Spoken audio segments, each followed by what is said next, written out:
पर लगातार प्यार और भरोसे के लिए आप सभी का शुक्रिया।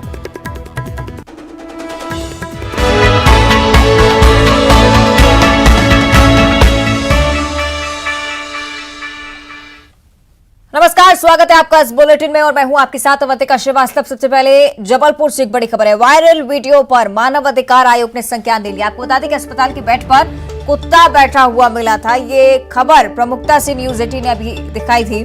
आयोग ने स्वास्थ्य विभाग से अब जवाब तलब किया है। बीएमओ को नोटिस जारी कर 24 घंटे में जवाब मांगा गया है। शाहपुरा सामुदायिक स्वास्थ्य केंद्र का यह मामला था। मरीज के परिजनों ने वीडियो बनाया था। जबलपुर से जानकारी कि अब वायरल वीडियो पर मानव अधिकार आयोग ने संज्ञान ले लिया है। तस्वीरें देखिए किस तरह से जिला अस्पताल के बेड पर इस तरह से कुत्ते सोते हुए पाए गए थे। आयोग ने स्वास्थ्य विभाग से जवाब अब इसके लिए मांगा है। 24 घंटे का समय दिया गया है। शाहपुरा स्वास्थ्य केंद्र का ये मामला और मरीज के परिजन ने ये वीडियो कैद किया था। सोशल मीडिया पर लगातार ये वीडियो वायरल हो रहा है। शाहपुरा सामुदायिक स्वास्थ्य केंद्र में इस तरह की बेतरतीबी और लगातार न्यूज 18 भी इस खबर को, इस मुद्दे को प्रमुखता से उठा रहा था कि सामुदायिक स्वास्थ्य केंद्र में इस तरह के हालात आखिर क्यों हैं। तो वायरल वीडियो पर मानव अधिकार आयोग ने संज्ञान ले लिया है। अस्पताल के बेड पर कुत्ते सोए हुए पाए गए थे। तस्वीरें देख रहे हैं आप। स्वास्थ्य विभाग से भी अब जवाब तलब किया गया है। बीएमओ को नोटिस जारी हो चुका है। 24 घंटे का जवाब देने के लिए समय भी दिया गया। शाहपुरा स्वास्थ्य केंद्र के एक वार्ड का ये वीडियो जो कि लगातार अब सोशल मीडिया पर चर्चा का विषय बना हुआ है और साथ ही साथ अब मानव अधिकार आयोग ने भी संज्ञान ले लिया है। सहयोगी प्रतीक हमारे साथ फोन लाइन पर जुड़ रहे हैं। प्रतीक, बड़ा असर न्यूज 18 की खबर का, मानव अधिकार ने संज्ञान लिया है मामले पर। हाँ देखिए, बिल्कुल तो कहीं ना कहीं एक बड़ा असर यहाँ पर हम कह सकते हैं, जो कि जिस प्रकार से वीडियो था सामुदायिक स्वास्थ्य केंद्र में जो स्ट्रीट डॉग्स थे वो बेड पर आराम फरमा रहे थे और इलाज के लिए जो एक गर्भवती महिला अपने पति के साथ पहुंची थी, तो ना तो उसे डॉक्टर मिला था, ना ही स्टाफ मिल पाया था। इस बीच पति ने वीडियो बनाकर वायरल किया था। न्यूज 18 ने उस वीडियो को प्रमुखता के साथ दिखाया था। सीएमएचओ ने बीएमओ को नोटिस भी जारी किए थे। इस बीच मानव अधिकार आयोग ने नोटिस जारी करते हुए पूरे मामले पर जवाब तलब किया है, संज्ञान लिया है और आखिर किस तरीके से व्यवस्थाएं बेपटरी हो चुकी है, इस पे कहीं ना कहीं गंभीरता जताई है। 2 दिन पूर्व वीडियो सामने आया था और मानव अधिकार आयोग ने भी संज्ञान लेते हुए नोटिस जारी किया है और अब पूरे मामले का जो परिदृश्य है वो और बड़ा होता हुआ। इस बीच क्या कार्रवाई हुई है, आज सीएमएचओ द्वारा इस पूरे मामले पर एक्शन लिया जा सकता है और नोटिस का जवाब भी बीएमओ द्वारा दे दिया गया होगा, जो कि मियाद खत्म हो चुकी है। तो संभवतः इस मामले में कार्रवाई की जद आज गिर सकती है। ठीक है, यानी कि जल्द से जल्द इस मामले पर भी कार्रवाई होगी। शुक्रिया आपका प्रतीक इस पूरी जानकारी के लिए। तो मानव अधिकार आयोग ने संज्ञान ले लिया है। अब कार्रवाई को लेकर लगातार नजरें बनी हुई इस मामले पर।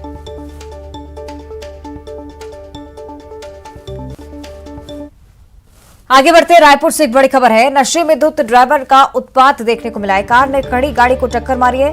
ब्राह्मणपारा पुरानी बस्ती के पास की घटना। कार ड्राइवर गंभीर रूप से घायल हो गया है। कार से शराब की बोतल भी बरामद करी गई है। आपको बता दें कि पुरानी बस्ती थाना का ये मामला है। ये टीवी स्क्रीन पर तस्वीरें इस वाहन की भी आपको दिखा रहे हैं, जो कि बुरी तरह से क्षतिग्रस्त। बताया जा रहा है कि ड्राइवर नशे में था और उसके बाद कार ने खड़ी गाड़ी को टक्कर मारी। कार ड्राइवर गंभीर रूप से घायल है। शराब की बोतल भी कार से बरामद की गई।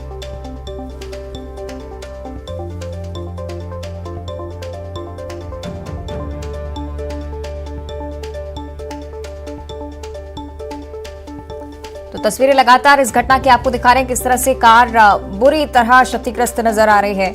दूसरे वाहन को भी इसने टक्कर मारी और जो वाहन में व्यक्ति बैठा हुआ था वो भी घायल बताया जा रहा है। पुरानी बस्ती थाना इलाके का मामला है। पुलिस लगातार अब इस मामले को लेकर तफ्तीश में जुटी हुई। कार से शराब की बोतल भी मिली है। ये ड्राइवर नशे में धुत था, उसके बाद खड़ी गाड़ी को इसने भी टक्कर मार दी।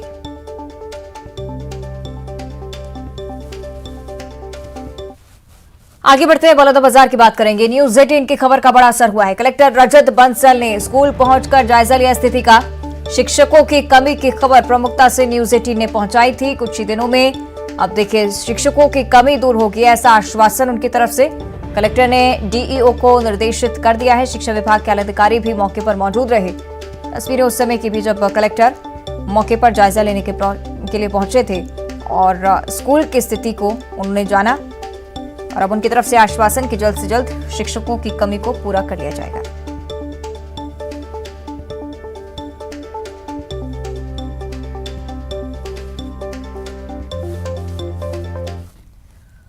और अब पेंड्रा से बड़ी खबर है। मरवाही में 43 हाथियों के झुंड ने उत्पात मचा रखा है। यहाँ पर कई सारे हाथी मौजूद हैं। मरवाही वनमंडल में 43 हाथियों ने डेरा डाल रखा है। बता दें कि पेंड्रा रेंज के दमदम सागौन प्लांट हाथियों का झुंड पहुंच गया है। ग्रामीणों के घर को भी नुकसान पहुंचाया है। हाथियों ने फसलों को भी बर्बाद कर दिया है। वन अमला दूसरी तरफ लगातार निगरानी बनाए हुए इन हाथियों की मूवमेंट पर, लेकिन लगातार अपील लोगों से भी की जा रही है कि हाथियों के पास ना पहुंचे। हालांकि लोगों में भी डर का माहौल, क्योंकि लगातार हाथी फसलों को तो नुकसान पहुंचा ही रहे हैं, साथ ही साथ घरों को भी क्षतिग्रस्त कर रहे हैं।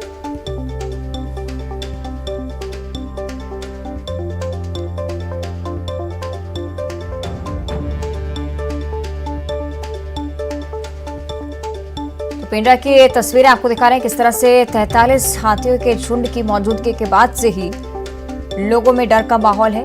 मरवाही वनमंडल में 43 हाथियों ने डेरा डाल रखा है। पेंड्रा रेंज के दमदम सागौन प्लांट हाथियों का झुंड पहुंच गया है। आगे बढ़ते भोपाल से एक बड़ी खबर है। उद्योगपतियों और फ्रेंड्स ऑफ एमपी से सीएम शिवराज सिंह चौहान ने बातचीत की है। यूएसए के उद्योगपतियों से सीएम ने सीधी चर्चा करी। वीडियो कॉन्फ्रेंसिंग के जरिए सीएम ने बातचीत की है और साथ ही साथ वीडियो कॉन्फ्रेंसिंग में जाने माने उद्योगपति मौजूद रहे हैं। मध्य प्रदेश में निवेश को लेकर सीएम ने बातचीत की है। ग्लोबल इन्वेस्टर्स समिट में शामिल होने का भी न्योता इन उद्योगपतियों को दिया है। सारी दुनिया को ही एक परिवार की नजर से देखता है और हमेशा भारत ने यही मंगल कामना की है कि सब सुखी हो, सब निरोग हो, सबका मंगल हो और सबका कल्याण हो। सर्वे भवन्तु सुखिनः, सर्वे सन्तु निरामया। और हमारे प्रधानमंत्री श्रीमान नरेंद्र मोदी जी केवल भारत नहीं, दुनिया के कल्याण के लिए भी प्रयत्नरत है। उनके नेतृत्व में एक वैभवशाली, गौरवशाली, संपन्न, समृद्ध भारत का निर्माण तो हो ही रहा है, लेकिन दुनिया की समृद्धि और विकास के लिए हम और क्या बेहतर कर सकते हैं, उसके लिए भी वो लगातार प्रयत्न कर रहे हैं।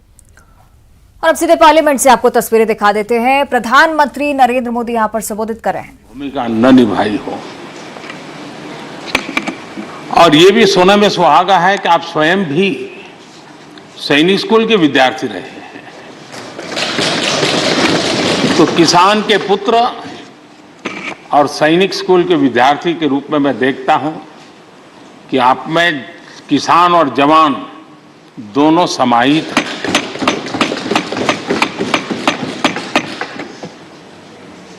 मैं आपकी अध्यक्षता में इस सदन से सभी देशवासियों को आर्म्ड फोर्सेस फ्लैग डे की भी शुभकामनाएं देता हूं। मैं इस सदन के सभी आदरणीय सदस्यों की तरफ से देश के आर्म्ड फोर्सेस को सैल्यूट करता हूं।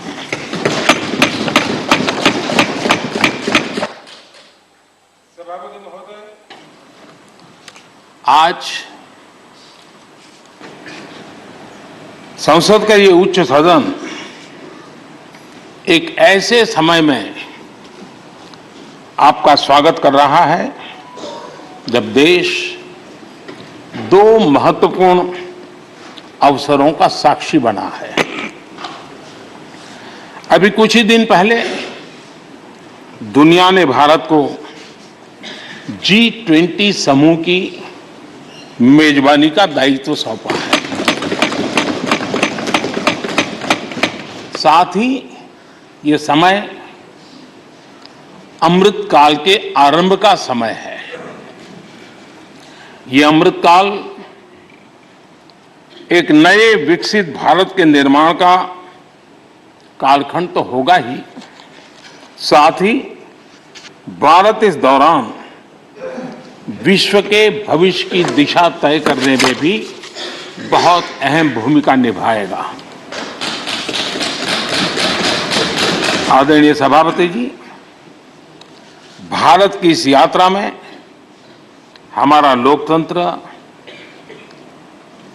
हमारी संसद, हमारी संसदीय व्यवस्था उसकी भी एक बहुत महत्वपूर्ण भूमिका रहेगी। मुझे खुशी है कि इस महत्वपूर्ण कालखंड में उच्च सदन को आपके जैसा सक्षम और प्रभावी नेतृत्व मिला है।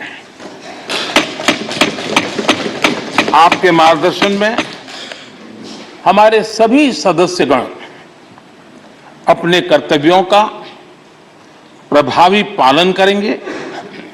ये सदन देश के संकल्पों को पूरा करने का प्रभावी मंच बनेगा। आदरणीय सभापति महोदय, आज आप संसद के उच्च सदन के मुखिया के रूप में अपनी नई जिम्मेदारी का औपचारिक आरंभ कर रहे हैं। इस उच्च सदन के कंधों पर भी जो जिम्मेदारी है, उसका भी सबसे पहला सरोकार देश के सबसे निचले पायदान पर खड़े सामान्य मानवीय के हितों से ही जुड़ा है। इस कालखंड में देश अपने इस दायित्व को समझ रहा है और उसका पूरा जिम्मेदारी से पालन कर रहा है। आज पहली बार महामहिम राष्ट्रपति श्रीमती द्रौपदी मुर्मू के रूप में देश की गौरवशाली आदिवासी विरासत हमारा मार्गदर्शन कर रही है। इसके पहले भी श्री रामनाथ कोविंद जी ऐसे ही वंचित समाज से निकलकर देश के सर्वोच्च पद पर पहुंचे थे और अब एक किसान के बेटे के रूप में आप भी करोड़ों देशवासियों की, गांव, गरीब और किसान की ऊर्जा का प्रतिनिधित्व कर रहे हैं। आदरणीय सभापति जी, आपका जीवन इस बात का प्रमाण है कि सिद्धि सिर्फ साधनों से ही नहीं, साधना से मिलती है। आपने वो समय भी देखा है जब आप कई किलोमीटर पैदल चलकर स्कूल जाते थे। गांव, गरीब, किसान के लिए आपने जो किया वो सामाजिक जीवन में रहे हर व्यक्ति के लिए एक उदाहरण है। आदरणीय सभापति जी, आपके पास सीनियर एडवोकेट के रूप में 3 दशक से ज्यादा का अनुभव है। मैं विश्वास से कह सकता हूं कि इस सदन में आप कोर्ट की कमी महसूस नहीं करेंगे।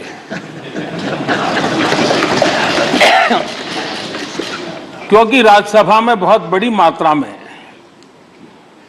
वो लोग ज्यादा हैं जो आपको सुप्रीम कोर्ट में मिला करते थे और इसलिए वो मूड और मिजाज भी आपको यहां पर जरूर अदालत की याद दिलाता रहेगा। आपने विधायक से लेकर सांसद, केंद्रीय मंत्री, गवर्नर तक की भूमिका में भी काम किया है। इन सभी भूमिकाओं में जो एक बात कॉमन रही वो है देश के विकास और लोकतांत्रिक मूल्यों के लिए आपकी निष्ठा। निश्चित तौर पर आपके अनुभव देश और लोकतंत्र के लिए बहुत ही महत्वपूर्ण है। आदरणीय सभापति जी, आप राजनीति में रहकर भी दलगत सीमाओं से ऊपर उठकर सबको साथ जोड़कर काम करते रहे हैं। उपराष्ट्रपति के चुनाव में भी आपके लिए सबका वो अपनापन हमने स्पष्ट रूप से देखा। मतदान के 75% वोट प्राप्त करके जीत हासिल करना अपने आप में अहम रहा है। आदरणीय सभापति जी, हमारे यहां कहा जाता है नयति इति नायकः, अर्थात जो हमें आगे ले जाए वही नायक है। आगे लेकर जाना ही नेतृत्व की वास्तविक परिभाषा है।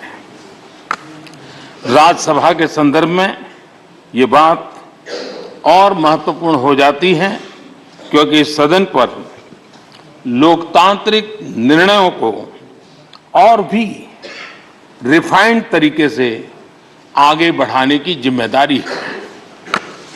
इसलिए जब आपके जैसा जमीन से जुड़ा नेतृत्व इस सदन को मिलता है तो मैं मानता हूं कि ये सदन के हर सदस्य के लिए सौभाग्य है।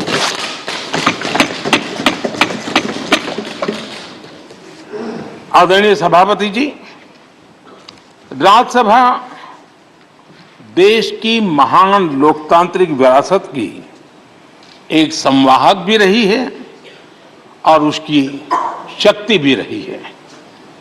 हमारे कई प्रधानमंत्री ऐसे हुए जिन्होंने कभी न कभी राज्यसभा सदस्य के रूप में कार्य किया। अनेक उत्कृष्ट नेताओं की संसदीय यात्रा राज्यसभा से शुरू हुई थी।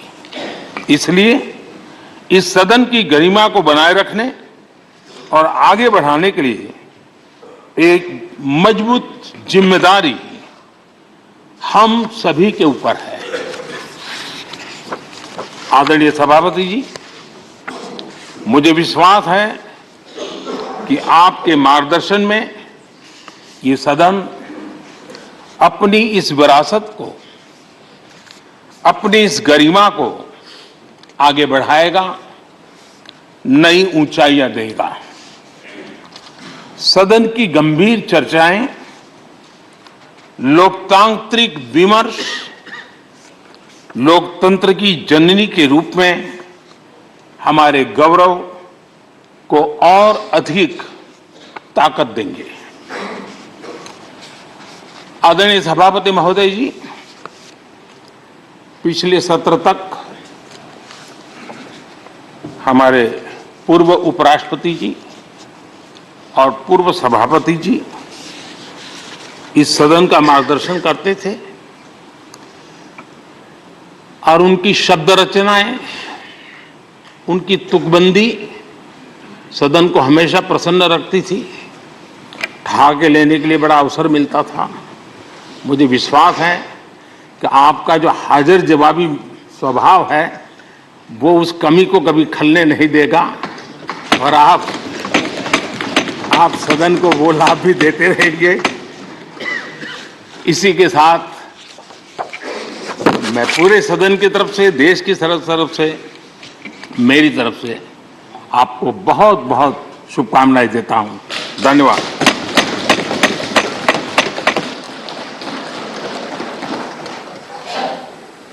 Honourable deputy chairman. आदरणीय सभापति जी, उच्च सदन राज्यसभा के आज उच्च आसन ग्रहण करने पर आपको बहुत बहुत बधाई।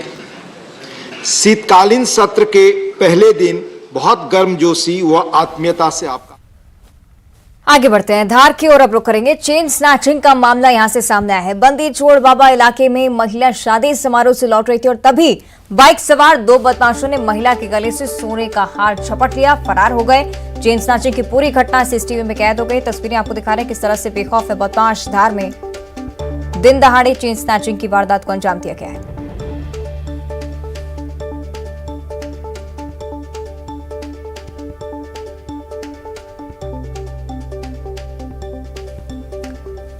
तस्वीरों में साफ तौर पर ये बदमाश नजर आ रहे हैं और इसी सीसीटीवी फुटेज के आधार पर पुलिस अब इन बदमाशों की तलाश में जुटी हुई।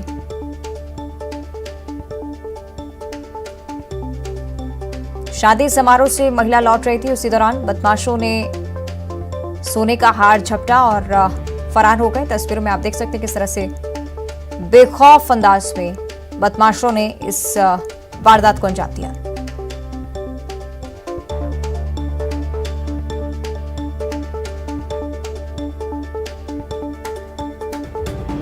पुलिस अब लगातार इस तस्वीर के जरिए आरोपी की तलाश में जुटी हुई। 2 बाइक सवार बदमाशों ने इस वारदात को अंजाम दिया है। पूरी घटना पास लगी सीसीटीवी कैमरे में कैद हो गई और इसी के आधार पर पुलिस आगे मामले की जांच कर रही है।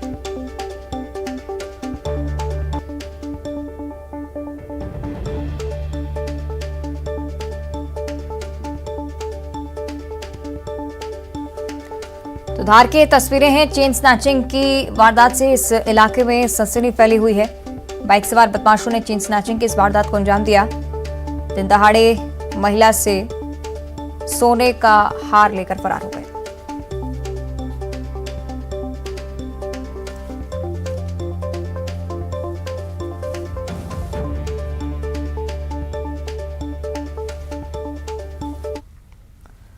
जबलपुर की अब चर्चा करेंगे, जहां पर एक ब्यूटिशियन के खिलाफ शिकायत दर्ज करवाई गई है। शिकायत के बाद पुलिस भी ब्यूटिशियन की तलाश में जुट गई है।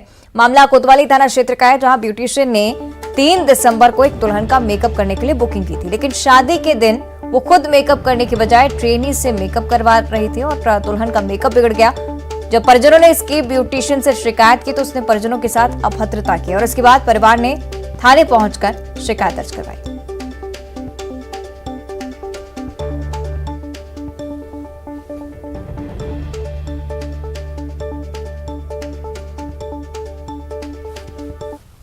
सर्विस तो अच्छी देनी चाहिए थी। सर्विस देना आपका काम था, आपका वर्क था, आपको देना चाहिए था। इन्होंने नहीं दिया सर। उसके बाद अभद्रतापूर्ण तरीके से इन्होंने बात की। आज हम यहाँ पर शिकायत दर्ज कराने आए हैं कि मैडम पूरी जो हमारे साथ अभद्रतापूर्ण बातें की हैं उसकी हम शिकायत। मोनिका पाठक द्वारा स्वयं श्रृंगार न करते हुए अपनी अधीनस्थों के माध्यम से श्रृंगार करवाया गया, जो उचित तरीके का नहीं होने की वजह से इनके द्वारा जब शिकायत दर्ज कराई गई तो मोनिका पाठक के द्वारा अभद्रता, गाली-गलौज एवं जातिगत रूप से अपमानित करने का प्रयास किया गया है। तो शिकायत पर वैधानिक कार्रवाई की जाकर आपराधिक प्रकरण पंजीबद्ध किया जा रहा है। ये मामला आप देख रहे हैं किस तरह से मेकअप को लेकर 2 पक्षों में विवाद हुआ। एक तरफ ब्यूटिशियन की तलाश में पुलिस जुटी हुई है, क्योंकि अभद्रता करने का आरोप भी ब्यूटिशियन पर अपने असिस्टेंट से मेकअप करवाया, जो कि परिवार वालों को पसंद नहीं आया। और जब ये बात ब्यूटिशियन से कही गई तो उसने अभद्रता की, परिवार के साथ गाली गलौज की और फिर जो परिवार था वो थाने पहुंचा और ब्यूटिशियन को लेकर शिकायत की है। पूरा मामला भी समझाया पुलिस को। पुलिस अब लगातार उस ब्यूटिशियन की तलाश में जुटी हुई है। खराब मेकअप करना कितना अब घातक हो सकता है, इससे आप समझ सकते हैं। सहयोगी पवन हमारे साथ फोन लाइन पर जुड़े हैं। पवन, खराब मेकअप के चलते 2 पक्षों में विवाद, क्या जानकारी अभी तक? जी अवंतिका, ये मामला 3 तारीख का है। 3 दिसंबर को एक लड़की की शादी होना थी और उसने मोनिका पाठक ब्यूटी पार्लर की संचालिका हैं, उनसे मेकअप के लिए डील तय हुई थी, सौदा हुआ था और 3 तारीख को समय पर दोपहर 3 बजे मोनिका पाठक को खुद पहुंचकर दुल्हन का मेकअप करना था। लेकिन जब वो समय पर नहीं पहुंची और बार बार संपर्क करने के बाद भी जब वो नहीं पहुंची तो उन्होंने मोनिका पाठक ने अपनी असिस्टेंट को भेज दिया, जिसने मेकअप किया और वो ट्रेनी लड़की थी, मेकअप ठीक से नहीं हुआ। ठीक है, यानी कि विवाद इसी को लेकर बढ़ रहा था। शुक्रिया आपका पवन इस पूरी जानकारी के लिए।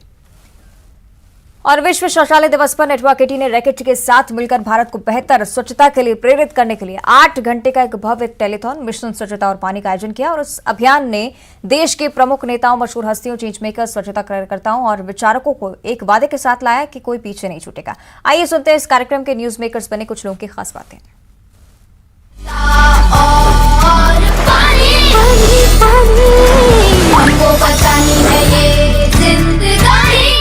Overusage of water, wet bathrooms are the worst thing because they are breeding bacteria, they are breeding diseases. You could slip and fall. So honestly, ये जो स्वच्छता और पानी है ये सबसे ज़्यादा इन bathrooms में use करनी चाहिए because हम लोग over splash करते हैं, हमने थोड़ी बिल पे करना है, जितना मर्जी पानी, you know, I have entered airports and अभी भी नल चल रहा है। That previous person वो आधे घंटे पहले निकला है या 1 घंटे पहले निकला है हमको नहीं पता। So I feel honestly the number 1 problem is overflow of water. अगर हम एक सिंपल सी चीज करें कि नल बंद कर दें और चले जाएं और सूखा रखें, I think we'll all be very happy.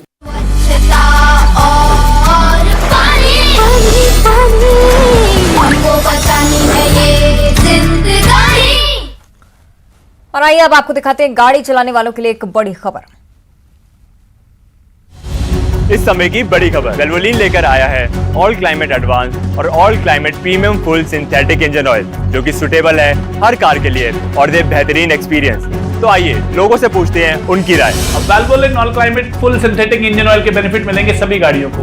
अब बेटर परफॉर्मेंस और स्मूथ ड्राइविंग का फुल एक्सपीरियंस, अब किसी को कॉम्प्रोमाइज नहीं करना पड़ेगा। जब से मैंने Valvoline full synthetic engine oil अपनी गाड़ी में डलवाया है, तब से इंजन एकदम स्मूथ रन कर रहा है। I have switched to synthetic. और बुलेटिन में इतना ही, देखते रहिए न्यूज़ 18।